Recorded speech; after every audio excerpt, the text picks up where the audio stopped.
Well, greetings and blessings from Pepperdine University and Holy Week. It's Thursday, and throughout the week I've noticed something on the news feeds that you probably have too. We've been in this thing long enough now for people to start saying, well, we should have known. Others are saying we did know, and it's all about what did we know when, and did we do what we should once we found out what we should have known when we knew it. Yeah, it's kind of like when I asked my grandma years ago, how did you know Grandpa was the one for you? And she said, well, you just know it way down deep in your knower. So that takes me to Maundy Thursday. Now you're thinking, how does it do that? All right, here we go. You see, Maundy Thursday, that is Thursday of Holy Week, is the day on which we believe the Last Supper took place. Now, the word Maundy, to be honest, I didn't grow up with this tradition, so I had to look it up. Maundy comes from the Latin for mandative, which means a command.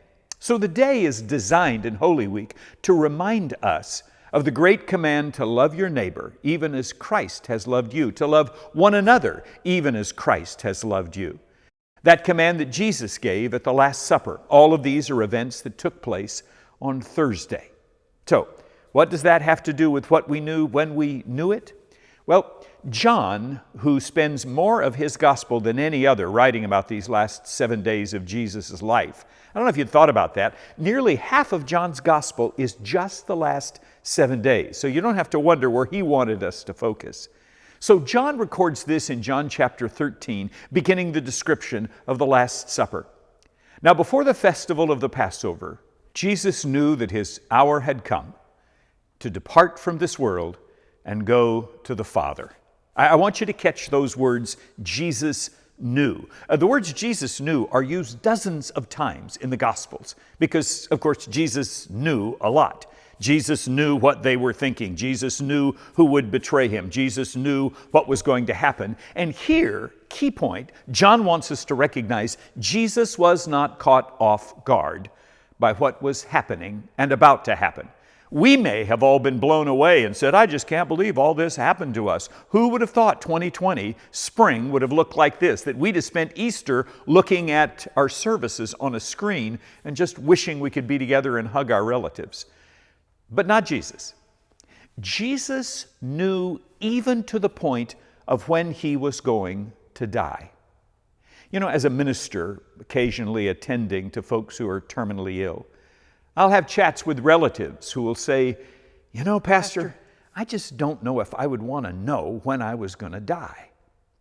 A while back, I was having a discussion with somebody who works in the computer industry and the medical industry, actually kind of the intersection. And the intersection of computer and medicine is a scary intersection. But this gentleman shared with me that they're working on technology that would allow you to go into the doctor hooks some electrodes up to you for your checkup, and they would monitor your EKG, they'd monitor everything going on in you, and then they would spit out a little card. A card would have your birth date, your metabolism rate, and your projected death date. Would you want to know? Can you imagine taking that home and giving that to your wife or husband and having them flip up the calendar and circle the day in red right there? Or your little brother and sister, 29 days to go. Oh, I'm just kidding. But you see, we don't get that choice. Jesus did. I believe that Jesus knew down to the moment, down to the hour. In fact, take a look at this. John says that Jesus begins his prayer in the garden. Father, the time has come. He wasn't questioning. He wasn't wondering, is this going to be it? He knew. Or here in verse 3 of John 13, Jesus, knowing that the Father had given all things into his hand and that he had come from God and was going to God. You see, John is wanting us to focus on this.